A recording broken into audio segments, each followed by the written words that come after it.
кабыл өтө иштеп тергөө мөөнөтүндө тактап айтканда 2022 жылдын 20 декабрына чейин оолумун жөнүндөгү токтому өзгөртүүсүз калтырылсын.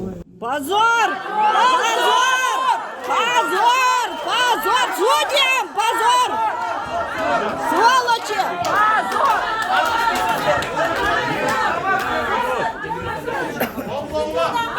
Ата! Ата!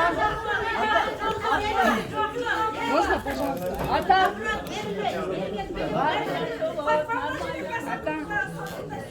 Секторына қатысып қойса ғой, айлықты көріп көрсетіп телефонында. Енді отырып алсаң, мұндарақ тұрып алды. Тұрып жөрбесеңір, через айне кеште болып кетпейді, мұндарақ тұрып алма сен керек. Жет керек болып қой, ешке болып қой.